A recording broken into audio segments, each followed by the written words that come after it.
Amen. Let's give a clap offering to the Lord. Napakaganda po ng ating pag-aawitan at mga pagpupuri na nawa ito ay isang mabagong sambyo sa harap ng ating Panginoon. Mga kapatid, ang ating pong mensahe ay may pinamagatan, the precious blood of Jesus Christ.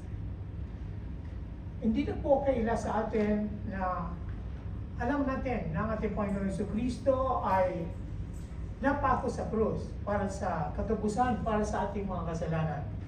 Gaano nga ba kahalaga ang dugo ng ating Panginoon Jesucristo?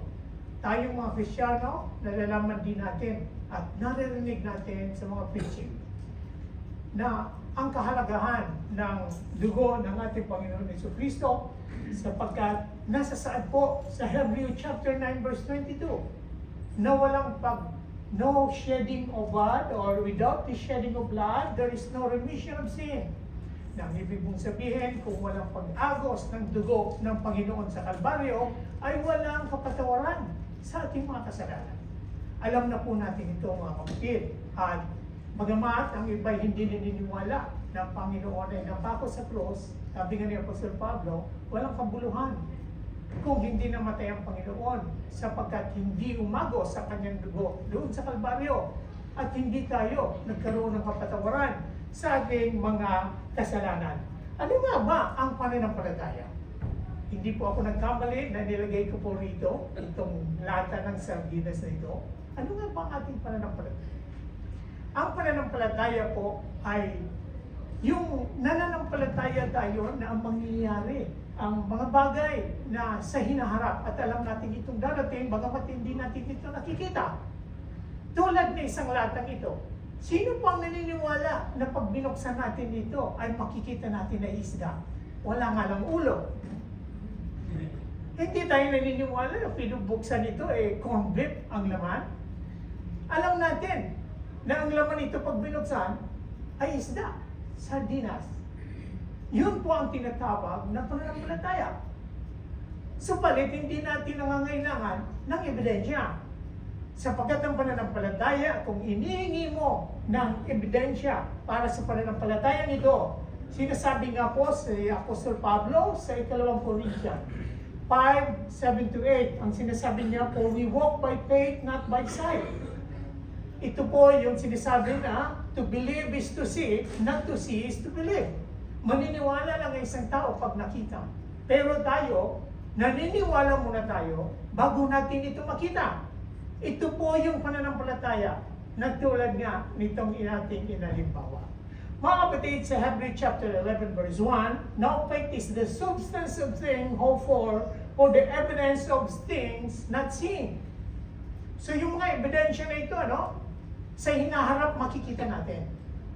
Subalit mga kapatid, dito sa ating pag-aaral sa umagang ito, sinasabi po sa mga taga-Hebreo, bagamat ang pananampalataya ay hindi natin kailangan ng ebidensya for the future, ito ay pananampalataya. Subalit, pag nakita natin ang ebidensya, not from the future, but from the past, mas lalong ma-establish ang ating faith. Kaya mga kapatid, ang ating pag-uusapan, ang ating sermon ngayon, ang mensahe ng Panginoon ay ang pag-i-establish ng ating mga pananampalataya based on the evidence from the past. Mga kapatid, sa Hebrew chapter 10 verse 1-3, sinasabi po ang kautusan ay endino lamang ng hindi lubos na naglalarawan ng mabubuting bagay na darating. Hindi ito nagpapabanal sa mga lumalapit sa Diyos sa pamamagitan ng mga handog na inaalay taon-taon. Kung mapatawad na nga ang lumalapit sa Diyos sa pamamagitan ng ganung mga handog, wala na siyang alalahanin pa tungkol sa kanilang mga kasalanan at hindi na sila kailangan mag-alay pang muli. Ngunit ang mga alay na ito ay nagpapagunita sa mga tao ng kanilang mga kasalanan taon-taon. So kung hindi namatay ang ating Panginoon Jesucristo, ang mga pag-aalay na sinagawang sakripisyo noon sa templo ay isang anino lamang ng totoong darating. Na ang nangyaring pagdating ng sakripisyo na yon, once and for all, ay naganap ng ating Panginoong Jesucristo. Mga kapatid, Dito, sinasabi din sa Hebreo 9:12, minsan lamang pumasok si Kristo sa dakong kabanal-banalan at iyo'y sapat na. Hindi dugo ng mga kambing at duya ang kanyang inihandog, kundi ang sarili ng dugo upang magkaroon tayo ng walang hanggang kaligtasan. So napakalinaw po rito na sariling dugo ng ating Panginoon sa Kristo. Okay, may narinig po ako na isang pastor, ang sabi niya, hindi daw ito dugo na nanggaling kay Maria kasi sariling dugo daw ng ating Panginoon sa Kristo. Wrong po. Bakit? In legalistic point of view. Kaya nga, ang Panginoon sa Kristo ay naging tao para magkaroon ng laman at dugo. Sapagkat siya, noong siya ay Espiritu at siya ay Diyos, hindi pwedeng ipago sa cross bilang sakripisyo. Kaya po, in legalistic point of view, even in the Gospel of Matthew and Luke, and specify po ang genealogy na nanggaling siya doon kay Abraham, passed through King David. Hanggang sa siya yung tinatawag na Lion in the tribe of Judah. Bakit po si Judah? Samantalang pang-apat naman siya sa magkakapatid, and-explain po ito sa ating mga Bible study pag tuwing Sabado. Mga kapatid, ito po ay ang kanyang sariling dugo. Bakit? Kailangan talagang mayroong dugo ang Panginoon Jesucristo na nanggaling sa sangkatauhan. Kaya nga, ang genealogy from galing kay Pastor Joseph and even Mary, na nanggaling talaga siya, legit siya to have royal majestic, yung kanyang royal, pagiging royal, na legitimate talaga siya na uupo sa kanyang trono bilang hari ng mga hari. Mga kapatid, sa ating pagpapaduloy, may mga naniniwala nga na ang Panginoon si Kristo ay hindi Diyos. Sabihin natin, siya ay naging tao. Kung siya ay tao, paano siyang naging tao? Di ba? No sense. Kaya siya naging tao dahil from the past, hindi siya tao. Mga kapatid, sa 1 John chapter 4, verse 3, but every person who does not declare that he is Zoa, Christ has come on a human, has a spirit that is not from God. This is the spirit of the Antichrist that you have heard is coming. The spirit is already in the world. John chapter 1, verse 1 and 14, ang salita ng Diyos, ang salita ay Diyos, at ang salita ay naging tao at nanirahan sa piling natin. Ngayon, ini-emphasize po natin ito para malaman po natin ang Panginoon si Kristo. Literally, napako po siya sa cross at umagos at dumana ang kanyang dugo.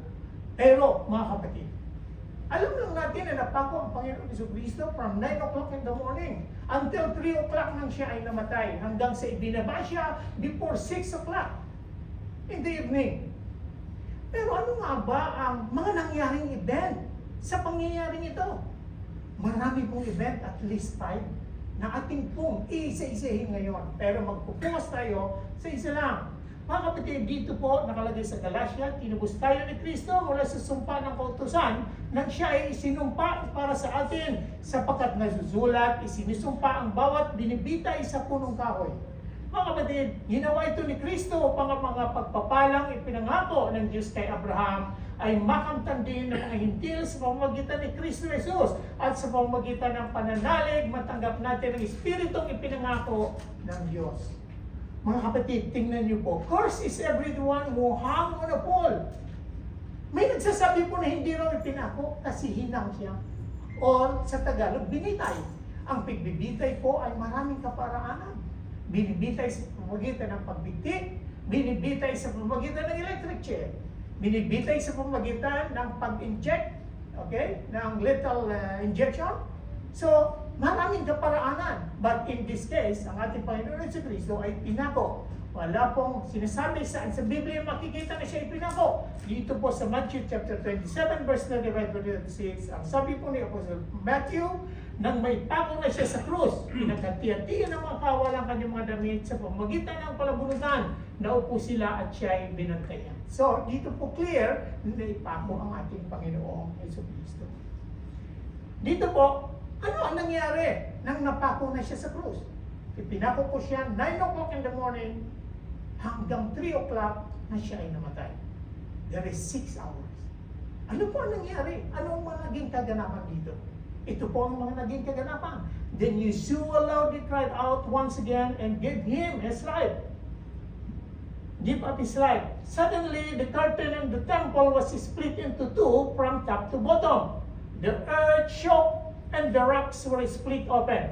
The tombs were open and the bodies of many holy people who had died came back to life. Okay, mga kapatid, ito yung mga pangyayaring event. Ano yun? The curtain in the temple was split into two from top to bottom. Number 1. Number 2, earth shook. Nagkaroon ng earthquake. Anong purpose? Nagkaroon ng yung mga rock, yung mga bato nagkabiyakan. Anong purpose? The tombs were open. Anong purpose? Mayroon pa pong isa dyan. The skies is darkened. Bakit?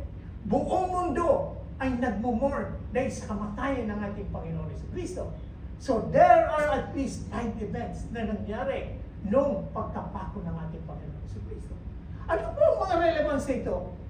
Una, the curtain in the temple was split into two. Alam naman natin na between the holy place and the most holy place, may isang makapal na kortina, walang ibang nakapasok, kundi ang chief priest. Kaya nga tinatalian siya once a year, bago siya pumasok na may dalang pag-aatang, tinatalian siya sa kanyang katawan na may lubid galing sa labas. Para pag di na siya makabalik, para matri-retrieve ang kanyang katawan, inihila lang siya palabas. But, what is the significance na nag-split yung curtain? Ibig sabihin na wala na yung hadlang natin na makapasok sa presensya ng Diyos. Well, in the most holy place, through Jesus Christ, abot na tayo, nakakadirekta na tayo sa ating Ama. Hindi tulad noon na mayroon pa mga padrino tulad ng mga propeta at mga saserdote. Pero ngayon, malaya na tayo makarating sa Ama direkta sa pamamagitan ng ating Panginoon Jesucristo. Ang pangalawa, earth shock. Bakit? It reason na yanigin ang buong kalupaan during this time at yung mga bato ay nagkabitakan. There is a purpose. Pang-aapat, the tombs were open. Nakikita natin dito that the holy people who had died resurrect. It only proves na yung kamatayan ng Panginoon Jesucristo, meron talagang katotohanan na pagkabuhay na maguli. As promised.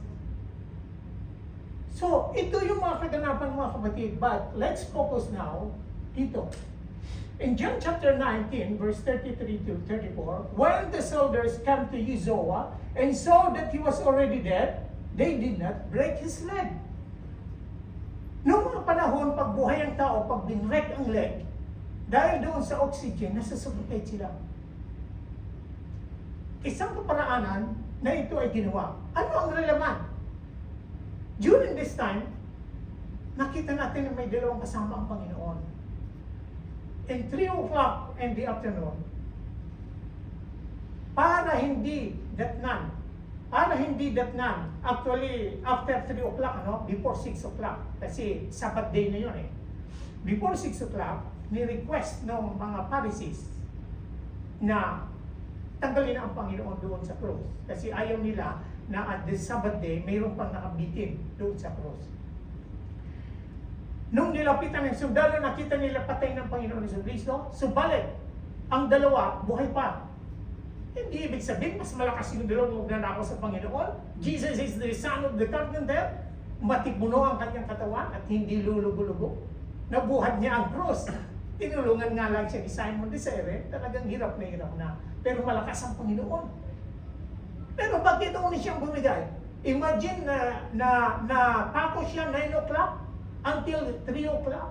Na-find out na siya patay na only in 6 hours. Pero yung dalawang magnanakaw, buhay na buhay, binrek ng sundalo para siyang mamatay before 6 o'clock. Anong relevance nito? Taklasin po natin mga kapatid. Sa Lumang Tipan, sa Passover rule, ganito po ang sinasaad sa Exodus chapter 12 verse 43. Ang sabi po, Yahweh said to Moses and Aaron, These are the rules for the Passover. No foreigner may eat the Passover meal. Any male slave you have bought may eat it after you have circumcised him. No foreigners visiting you may eat it. no hard workers may eat it. The meal must be eaten inside one house. Never take any of the meal outside the house. Never break any of the bones. Mga kapatid, ang Passover lang, nung unang panahon ni Moses, during the time, ay isang, alam naman natin, isang walang kapintasan, ang ino-offer, ang tinakatay para doon sa Passover blood. But during this time, pag mayroong Passover na ginagawa, hindi kailangan mabasag or mabali kahit isang buto. Isa po yan sa role ng Passover lang. Okay, let's continue mga kapatid. Dito po, sinasabi sa John 1:29. John saw Yeshua coming toward him and next day and said, "Look, this is the Lamb of God who takes away the sins of the world." So yung anino nung ginagawa noong Passover ay naging katotohanan na ngayon that Jesus is the Passover Lamb na pinatutuhanan ni Saint John the Baptist. John 19 verse 33 to 34, when soldiers came to Yeshua and saw that he was already dead, they did not break his leg. Nakita natin ang relevance ng Passover na nagsasalamin ng Lamb of God na darating. Na yung rules na yun ay applicable sa Lamb of God, which is Jesus Christ. Mga kapatid, Psalm chapter 34 verse 20, Yahweh guards all his bones. Not one of them is broken. Kanino ito? Sa ating Panginoon Jesucristo. Ito ay isang prophecy ni King David na ang magbabatang Lamb of God or Messiah ay hindi mag-break kahit isa sa kanyang mga buto. Kaya nga sabi, may katanungan, si King David ba? Si David ba ay prophet? Of course, all the Psalms is about Jesus Christ. He prophesies about Jesus Christ, therefore he is a prophet. Mga kapatid, dito, nakikita natin, medyo malabo, isa sa mga paglalarawan ng picture sa Passion of the Christ. Nakita natin, ang kanyang mga mukha ay tabi-tabingi, pero hindi ni isang buto ang nabasag sa kanya sa pag-iingat ng Panginoon as Passover Lamb. Dito po mga kapatid sa Isaiah chapter 452 verse 14 to 15, sinasabi po ni Isaiah, many will be shocked by him. His appearance will be so disfigured that he won't look like any other man. His looks will be so disfigured that he will hardly look like a human. Nakita natin ang prophecy ni Prophet Isaiah. Hindi makikilala na bilang tao ang Panginoon Jesucristo dahil sa paghihirap niya.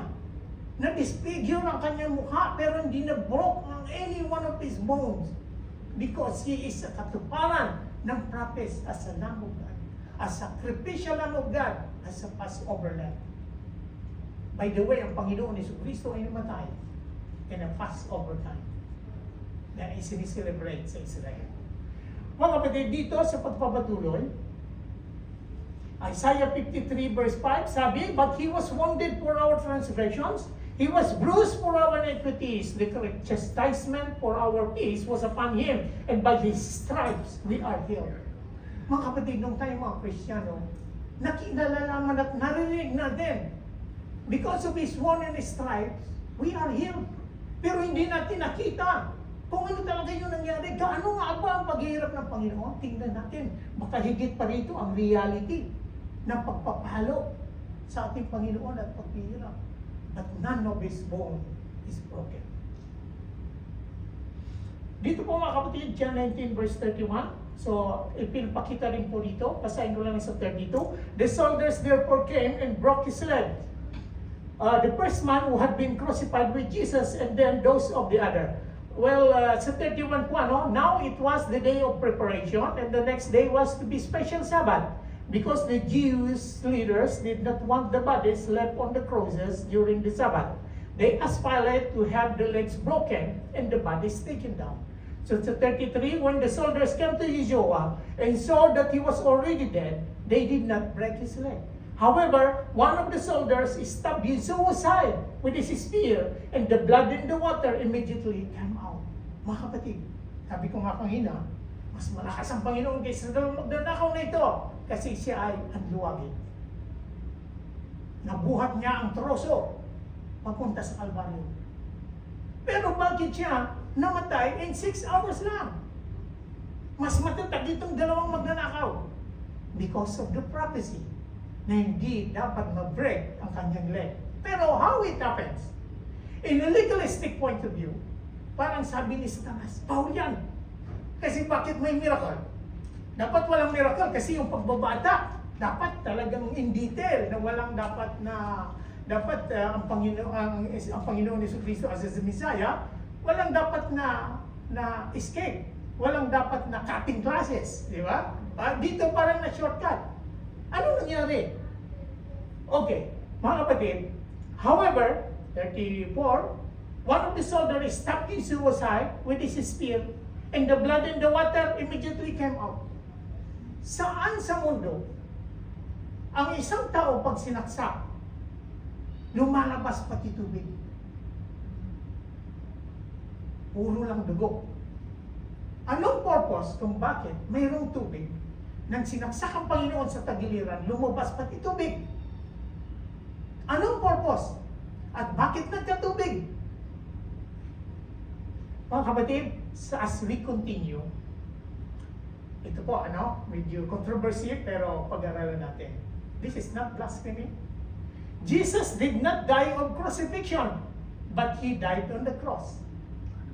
Okay? Panibaga, no? Ang Panginoon Jesucristo ay hindi namatay dahil sa kanyang pagkapako. Namatay siya doon sa cross.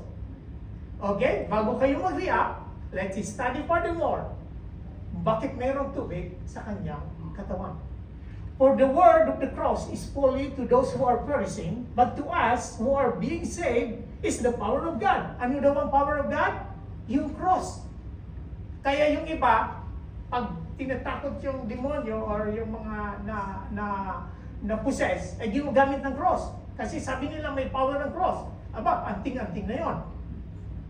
Pero hindi anting-anting. Ang sinasabi po nitong the power of God to being saved, yung cross, ay yung nangyari doon sa cross. Yung nangyari na ginawa ng Panginoon doon sa cross, siya ang may kapangyarihan. Yung mensahe ng cross, but not the cross itself. Mga kapatid, as we continue, okay, dito po, medyo malabo po ba o yung mata ko lang?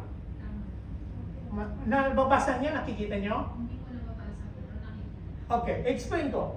Hindi po ako doktor, pero ang tawag po dito, ito ngayon, na-describe na. Okay, nung panahon na nakapako ang Panginoon, yung method ng execution ay ang pagpapako. Pero sabi ko nga kanina, ay within 6 hours lang or 7 hours or even 8 hours, hindi pwede ng isang taong ipinako ay mamatay. Bakit? It takes a day or even 2 days para ang taong ipinako na dito sa dalawang kamay at sa paa, masusuffocate siya sa pamamagitan ng exhaustion doon at hindi na niya kaya yung weight niya, saka lang bibigay yung tao. But only after a day. Pero dito, ano nangyari sa Panginoon? In 7 or 8 hours, bumigay na siya. Na hindi na broke ang kanyang namang buto. Mga kapatid, dito po, makikita natin na surprise nga yung mga Roman soldiers, napatay ng Panginoon. Kaya ang ginawa ng isa, tinusok siya ng spear sa tagiliran. Alam niyo ba na yung spear na yon ay umabot sa puso ng Panginoon? Sino dito ang nagkatay ng manok na nung kinuhanan niya ang puso, may nakabalot doon sa puso? Yung po, ito yung tinatawag na pericardium. Okay, ganito po yan. Ito po, nung nagkaroon ng, ang Panginoon ay nagkaroon ng tinatawag na pericardial effusion. May dalawang klase po ang pericardial. Ang effusion at yung tinatawag na pericarditis. Ang pericarditis na nagkaroon ng tubig sa puso dahil sa cardiac arrest. Ang pericardial effusion ay nagkakaroon sa pamamagitan ng mga bacteria at mga viruses na na-infect. Pero during this time, no way na ma-infect ang Panginoon kasi napaka-short time. not even saved. So, ang reason po kung bakit siya nagkaroon ng tubig na buslo doon sa kanyang puso is because of the cardiac arrest. Nagkaroon po ng cardiac arrest ang Panginoon, nagkaroon ng tubig doon sa kanyang puso na nakabalot. Kaya nang sinusok siya ng sundalo, umabot ang espiritu sa kanyang puso at nabiyak yung balot na merong tubig, umagos ang tubig kasama ang dugo ng ating Panginoon. Ano ang purpose? Okay, punta na po tayo sa purpose kung bakit mayroong tubig. Alam natin na malabnaw, coagulated, lalo na na-expose sa air, sa atmosphere, itong dugo. And a matter of minute, nagko-coagulate siya. Lumalapot. Ano ang purpose kung bakit mayroong tubig? Para ito lumabnaw at umagos. There is a purpose. Ano po ang purpose? Okay, sabi po sa Leviticus chapter 16, verse 15, is-padait ko na lang ang pagbasa. Next, Aaron will slaughter the goat for the people's offering for sin. He will take the blood inside, go up to the canopy, and sprinkle it on the throne of mercy. And in front of it, as he did with the bull's blood, so he will make peace with the Lord for all the sins the Israelites committed against the holy place. These things happened because the Israelites were unclean and because they committed the rebellious act. He will do the same for the tent of meeting which is among the unclean people. Sinasabi po ni Apostle Peter sa 1 Peter chapter 1 verse 2, God the Father knew you long ago and chose you to live holy lives with the Spirit's help so that you are obedient to Yeshua Christ and are sprinkled with His blood. So may purpose pala yung dugo ng Panginoon, hindi lang basta umagos sa Kalbaryo. Ano ang purpose? Sabi ni Peter, are sprinkled with His blood. In-sprinkle daw. Saan? Eh, yung pagbabalik natin kay Aaron. Sabi niya, ang dugo ng bull, in-sprinkle it on the throne of mercy. Para magkaroon ng kapatawaran sa mga kasalanan. Ano ngayon itong throne of mercy? Ito po. Ito po. Hebrews 9:12. He used His own blood, not the blood of the goats and bull, for the sacrifices. He went to the most holy place and offered His sacrifice once and for all to free us forever. Sa Ark of the Covenant, meron po dalawang cherubim, tinatawag dito sa right na the mercy seat or ang tawag dito yung the crown, ito po yung poles at ito yung ark. Yung poles kung saan inahawakan ng nagdadala ng Ark of the Covenant. There is a possibility, okay? There is a possibility that the blood of Jesus flow doon sa bitak na pumunta sa baba at andoon pala yung Ark of the Covenant. Yan. Ito po, mga kapatid. As we move on, dito po sa Jerusalem, mayroon siyang walled city. Isa po sa mga lugar dito, ito po ay lugar ng Golgotha, kung saan andoon yung Skull Mount Hill, na kung saan ipinako ang Panginoon sa Kristo. Ito pong walled city na ito, during the time of Solomon, ito po ay nakatayo ngayon sa bato. Saan kumuha ng mga batong ito na ipinantayo si Haring Solomon during this time? Mayroon pong tinatawag na quarry. Sa ilalim po nito, nagpahukay si Haring Solomon ng mga kuweba at kinuha yung mga bato at pinagagamit dito. And mga kapatid, dito sa susunod na slide, doon po sa Israel, hindi pa ako nakarating pero nakita ko lang sa documentary, na may nakalagay doon, King Solomon Quarries, o tinatawag din na Sidkiah's Cave. Sidkiah is the last king of Judah before the captivity in Babylon. Ano ang nangyari ng Sidkiah Cave? Kasi ginamit ni Sidkiah ang isang kuweba roon upang kanyang pagtaguan. But all of those sa bottom is King Solomon's quarry, kung saan ang galing yung mga bato na pinantayo ng mga templo at ng iba-iba pa. Mga kapatid, sa pagpapatuloy, ito po ang makikita na quarry na nasa ilalim ng Jerusalem at ito yung tinatawag na Sidkiah's Cave. Ito po mga kapatid, ang natitira pang chunk ng kuan na hindi na itayo during the time of Solomon na ganito kalaki, pero paano nila ginawa ito without the machinery ng mga technology, hindi ko po alam. At ito yung part ng Western Wall na ngayon ay puro mga bato. Nasaan ang galing yung mga batong ito? Doon sa quarry na tinatawag na Solomon's Quarry. At kung ating titingnan, ito po ang coin na natagpuan na ito si Zedekiah, the king of Judah. During the time ng captivity nila sa Babylon, sa harap ng mga tao, lahat ng royal family na pamilya ni Zedekiah ay pinagpapatay. Saan po siya nakita na nagtatago? Doon sa cave na tinawag na Zedekiah's Cave. Ano ngayon ito, Zedekiah's Cave? Anong relasyon ito dito sa pinag-aasapan natin, Ark of the Covenant? Dito mga kapatid, ang geologists or even the archaeologists confirm the crucifixion of our Lord Jesus Christ. Ito, during this time, Skulls Hill, ito po yung Golgotha na tinawag na hill, Mount Skull Hill. Bakit? Kung sa malayuan po ito yung mata, ito po yung itsura ng bungok. Kung saan sa taas nito, doon ang senaryo ng pagkapako ng ating Panginoon. Ito po yung tinatawag na Golgotha. Next po, ito. Doon po, nakakita sila sa ibabaw nitong hill na ito na mayroong squares at mayroong bitak. Na kung saan yung squares na ito, maaaring yung troso, yung cross ay dyan ibinaon para tumayo na pinagpapakuan.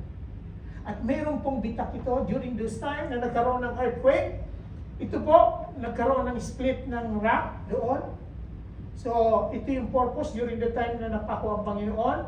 Mga kapatid, it is possible na nung tinusok ang Panginoon, umagos ang dugo at ang tubig, nung maglag siya papunta dito, hanggang dito, hanggang bumaba siya into the Ark of the Covenant. Kasi kung walang Ark of the Covenant na tinatawag na Throne of Mercy, walang purpose na yung dugo ng Panginoon according to Peter na in-sprinkle ang kanyang blood. Saan i-sprinkle? Next mga kapatid, ito, Ron Wyatt. During this time, itong tao na ito ay binigyan ng Israel government ng pondo at authority na mag-excavate. At natagpuan niya ang Ark of the Covenant doon sa dulo. This is the actual picture na pinicture ng team ni Ron Wyatt. And this is the actual Ark of the Covenant. Nasaan na ito ngayon? Mga kapatid, alam niyo ba na yung Israel ngayon ay nagkakuha na ng third temple? Hindi sila hindi sila magkakaroon ng lakas ng loob kung wala itong Ark of the Covenant. Of course, since natagpuan ito ni Ron Wyatt, nasa safekeeping ito ng authority ng Israel. Next, ito yung interesting. Sa taas po nito ay mayroong bitak kung saan nakita ang Ark of the Covenant at mayroong pong marka ng stain na dito umagos yung dugo ng Panginoon. For the purpose na yung dugo, sabi kong mamalapot, dahil doon sa tubig, natulungan niya na bumaba at bumagsak doon sa Ark of the Covenant. Ito po siya. Ang nakakamangha po, during the time Ron Wyatt ay yung kumuha po siya ng sample, dinala niya sa US, I think sa California. Isa pong scientist ang pinatrace niya at pina-analyze. Alam niyo po ba na according sa video at makikita niyo, yung dugo is alive? Sabi niya. At alam niyo ba na sabi niya, namamangha ako, sabi nung sa laboratory, yun. Siya pala ay Israelite. Jew. Yung nag-test. Nung tinanong siya, kanino bang dugo ito? Tinanong siya, ang sabi niya, sa documentary, this is the blood of your Messiah. At alam niyo ba na natagpuan doon na ang chromosomes ng dugo na yon is only 24? Na normally from the mother and the father, it shared 23 to 20, 23 and 23 equals 43. Supposed to be 43, pero ang natagpuan sa dugo na ito is only 24. 23 from the mother, at nagkaroon lang ng isa para makompleto of being a human. Panoorin nyo na lang po yung documentary ni Ron Wyatt doon sa The Blood of Jesus. Okay mga kapatid, sa ating pagpapatuloy, saan nangyari at anong nangyari? Bakit andoon yung Ark of the Covenant? Mayroon po tayong tinatawag na Apocrypha. Mayroon pong extra book aside from the 66 books. Ang sa Catholic ay 72. Ang Apocrypha, the other part of the book, were the record of the history during the period ng 400 years na yung Israel ay hindi nag-a-appear ng Panginoon. During this time, nag-record po dito sa book, ito po sa Book of Daniel, later po, na-advance ako ng konti. According to Daniel 9:24, sabi po, 70 weeks are determined by your people and for your holy city to finish the transgression, to make the end of sins, to make reconciliation for iniquity, to bring the everlasting righteousness, to seal up vision, the prophecy, and to anoint the most holy. Sino ba yung anoint the most holy? Sabi ni Prophet Daniel, na sinabi niya na there is time na darating na ito yung mangyayari. Ito mga kapatid, dito sa anoint the most holy, doon sa sinasabi ni Prophet Daniel, anoint means Jesus' blood, ultimate anointing substance.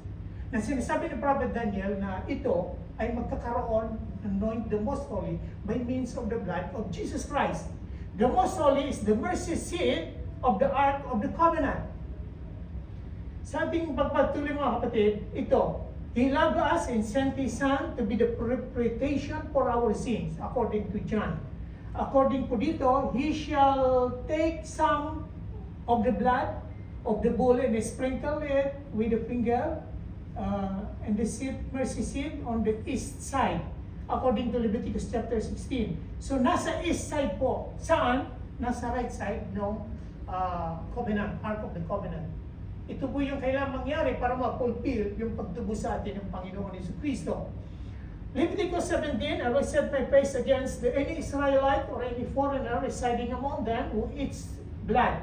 And I will cut them off from the people, for the life of a creature is in the blood. And I have given it to you to make atonement for yourselves on the altar. It is the blood that makes atonement for one's life.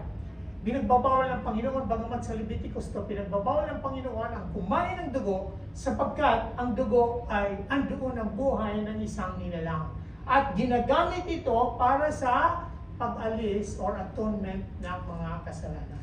Kaya mariin pong pinagbabawal, even binanggit po ito ni James doon sa Book of Acts. Kaya mga kapatid dito, ito na po yung sinasabi ko, in the Book of Apocrypha, in the record of the history, paano napunta ang Ark of the Covenant doon sa ilalim ng Golgotha? Ito po, sa 2 Maccabees chapter 2, verse 4 to 8. Jeremiah found a cave dwelling. He carried the tent, the ark, and the incense altar into it. Then they blocked up the entrance. The place shall remain unknown, he said, until God finally gather His people together and show mercy to them. Then the Lord will bring these things to light again. So, sino pa ang nagtago doon sa ilalim? Si Jeremiah. Okay mga kapatid, ito po ay isa sa mga nakita rin doon sa loob na ngayon ay nasa museum ng Israel at ito po nakalagay din sa stamp na part doon sa temple na naitago. For there is one God and one mediator between God, okay, man Christ, Jesus, who gave Himself as a ransom all to be testified in due time. So ito na po yung nangyari na due time na magpapako ang ating Panginoon. Dito po, Genesis 3:15, I will put enmity between you and the woman and between the offspring and hers. They will strike at your head and while you strike at their head. So ito po yung proto-evangel tinatawag na first prophecy. So nakita natin na bagamat pinako, in-strike ni Satan si Jesus sa kanyang mga paa, akala niya ay matatalo na niya, pero hindi. Siya pala ay inapakan sa ulo at mas durog ang kanyang ulo. Mas fatal po yun. Mas nakamamatay yung kaysa sa itinako lang ang Panginoon. So dito po mga kapatid, 1 Corinthians, sabi ni Apostle Paul, O death, where is your victory? O death, where is your sting? The sting of death is sin, and the power of sin is the law. But thanks be to God who give us the victory through our Lord Jesus Christ. See, the power of the blood of Jesus? The cross is the power of God for the salvation. Nothing. Pero not the cross itself, but ang ginawa ng Panginoon doon sa cross sa pamagitan ng kanyang dugo. Mga kapatid, conclusion. Okay, nakarating tayo sa conclusion. When Jesus was on the cross, and everything goes dark, it was not just a cloudy day. The whole sky went black from noontime to 3 p.m. The world itself is mourning. Curtain wall in the holy place is ripping, symbolized because of Jesus' death. Everyone could have direct access to God through Him. When Jesus took His last breath, the earth shook, rocks split, and even the graves were opened up. People who have died raised to life and appears to many. Nature itself could not stay silent. So Jesus' death is not just an event. It changed everything. This is how powerful His sacrifice was because of His precious blood. Amen. Mga kapatid, in our challenge by demonstrating the existence through evidence to establish the truth. Now that we have seen it, what shall we do then? Nakita natin ang mga ebidensya from the past. Okay, we're not talking about the faith in the future, but the evidence is from the past. What? To establish our faith. Na totoong mga nangyari ito. Anong gagawin natin? Alam natin na nasa katotohanan tayo. So alam na this. Let's evangelize and share the Word of God. Kapatid, dito po, anong desisyon natin? Dito tayo sa Bema sect of Christ na kung saan tinatanggap natin after ng rapture ay tinatanggap natin ang mga 5 crowns? Or doon tayo tatayo sa Great White Throne na kung saan ang mga nakatayo dito ay bubulid sa mga dagat-dagatan na po? Or kahit hindi man tayo, how about our relatives? How about our friends? How about our colleagues? Ahayaan ba natin na mapunta sila sa kabila imbis na dito makasama natin? So this is our challenge. So, all glory to our great and awesome God. Thank you, Jesus, for your precious blood. Tayo po ay manalangin. Amang Diyos na dakila, maraming salamat po sa oras na ito, sa pagtatapos ng iyong mensahe. Panginoon, nawa ang lahat ng ito'y na-clarify namin, Panginoon, mas lalong tumatag ang aming pananampalataya sapagkat ikaw ang Diyos na buhay. Hindi mangyayari ang mga bagay, Panginoon, kung walang itong purpose. There is always purpose and there is always a detail. Lord, maraming salamat po Diyos sa kaliwanagan na pinagkaloob mo sa amin. Maraming salamat, Banal na Espiritu, sa patuloy na paggabay mo sa amin. Lord, we thank you and we give back all the praises. In Jesus' name we pray. Amen.